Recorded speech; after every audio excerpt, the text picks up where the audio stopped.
देश दुनिया की रखी खबर, हर रोज हर शाम कानों कान सुनते रहें द लेंस पॉडकास्ट। रहिए अपडेट लेंस के साथ। नमस्कार, आज तारीख है 7 मार्च दिन शनिवार। मैं हूं अरुण पांडे। आप सुन रहे हैं द लेंस का न्यूज पॉडकास्ट राउंड अप, जहां होती हैं खबरें देश दुनिया की और आखिर में होगी खबर खास। सबसे पहले खबरों में जानिए, मध्य पूर्व में जारी अंतर्राष्ट्रीय तनाव का असर कैसे भारतीय रसोई तक पहुंच गया। इजराइल, अमेरिका और ईरान युद्ध के कारण वैश्विक स्तर पर ऊर्जा संकट गहराने से घरेलू एलपीजी सिलेंडर महंगा हो गया है। केंद्र सरकार ने आज से घरेलू 14.2 किलो के एलपीजी सिलेंडर की कीमत 60 रुपए बढ़ा दी।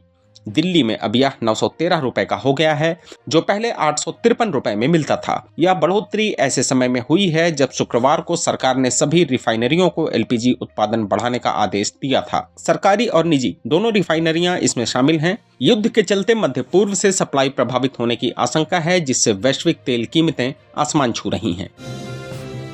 उधर ईरान के राष्ट्रपति मसूद पेजेश्कियन ने शनिवार को घोषणा की कि उनकी अंतरिम नेतृत्व परिषद ने पड़ोसी देशों पर हमले को रोकने की मंजूरी दे दी है। उन्होंने कहा, ईरान अब पड़ोसी देशों पर हमला या मिसाइलें नहीं दागेगा जब तक कि उन देशों की जमीन से ईरान पर कोई हमला न किया जाए। राष्ट्रपति ने यूएई, कुवैत, बहरीन जैसे देशों पर हाल के हमलों के लिए माफी भी मांगी है। उन्होंने कहा है कि ईरान तनाव नहीं बढ़ाना चाहता और भविष्य में ऐसे कदमों से बचने की पूरी कोशिश करेगा।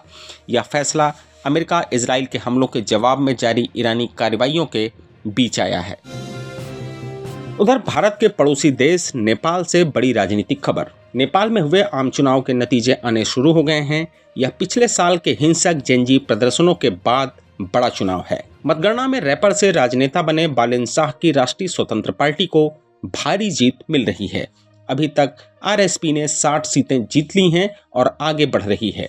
पूर्व प्रधानमंत्री केपी शर्मा ओली की सीपीएन यूएमएल को इस चुनाव में बड़ा झटका लगा है। ओली खुद अपनी झापा 5 सीट पर चुनाव हार चुके हैं, जहां शाह को 68,348 वोट मिले, जबकि ओली को सिर्फ 18,734।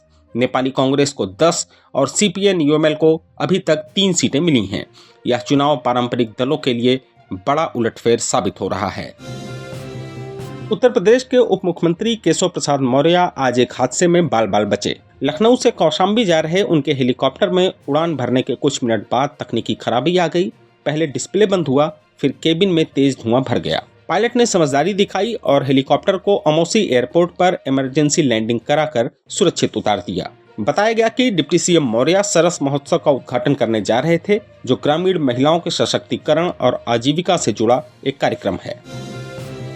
नई दिल्ली में होली के दिन हुई हिंसक झड़प में एक युवक की मौत मामले में 7 लोगों की गिरफ्तारी की जा चुकी है। दक्षिण पश्चिमी दिल्ली के उत्तम नगर में होली के दौरान 2 पड़ोसी परिवारों के बीच पुराने विवाद के कारण झड़प हुई, जिसमें 26 वर्षीय तरुण कुमार की सामूहिक पिटाई कर हत्या कर दी गई। घटना 4 मार्च को हुई, जब पानी भरा गुब्बारा एक महिला के ऊपर जा गिरा, जिसके बाद इलाके में हिंसक झड़पें हुई। गिरफ्तार किए गए लोगों में एक नाबालिग भी शामिल है। घटना के बाद से इलाके में तनाव है, विरोध प्रदर्शन हुए और कई वाहनों को नुकसान पहुंचाया गया। दोनों परिवार राजस्थान से हैं और लंबे समय से यहां रहते आए हैं।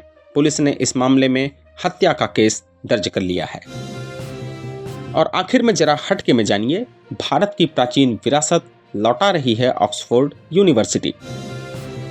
ब्रिटेन के ऑक्सफोर्ड विश्वविद्यालय के प्रसिद्ध एशमोलियन म्यूजियम ने एक अच्छी खबर दी है। 16वीं सदी की एक दुर्लभ कांस्य मूर्ति जो दक्षिण भारत के वैष्णव संत थिरुमंगई अलवर की है, अब भारत लौटाई जा रही है। यह मूर्ति लगभग 500 साल पुरानी है और तमिलनाडु के श्री सौंदर राजा के पेरुमल मंदिर से चोरी होकर विदेश चली गई थी। म्यूजियम ने इसे 1967 में नीलामी में खरीदा था, लेकिन उस समय इसकी असली कहानी पता नहीं चल पाई थी। 2019 में एक फ्रांसीसी शोधकर्ता ने पुरानी तस्वीरों से इसकी पहचान की, तब जांच शुरू हुई। म्यूजियम ने भारत सरकार से संपर्क किया और अब इसे भारत सौंपने की तैयारी की जा रही है। यह मूर्ति जल्द ही तमिलनाडु के उसी मंदिर में स्थापित होगी जहां यह पूजा के लिए बनी थी। थिरुमंगई अलवर 12 अलवर संतों में से आखिरी संत थे। वे भगवान विष्णु के बड़े भक्त थे और उन्होंने बहुत सुंदर भक्ति भजन लिखे हैं, जो आज भी वैष्णव परंपरा में गाए जाते हैं। यह कदम भारत की सांस्कृतिक धरोहर को वापस लाने की दिशा में बड़ा और सराहनीय प्रयास है। ऐसे कई मामले पहले भी हो चुके हैं, जैसे 2022 में ग्लासाओ म्यूजियम ने भारत को 7 प्राचीन कलाकृतियां लौटाई थीं। तो आज के लिए बस इतना ही। कल होगी फिर मुलाकात नई खबरों के साथ। खबरों को विस्तार से पढ़ने के लिए विजिट करिए हमारी वेबसाइट theLens.in। यूट्यूब के अलावा हमारे पेज को एक्स, फेसबुक और इंस्टाग्राम पर भी फॉलो करें। शुक्रिया। देश दुनिया की रखी खबर हर रोज हर शाम कानो कान सुनते रहें द लेंस पॉडकास्ट। रहे अपडेट लेंस के साथ।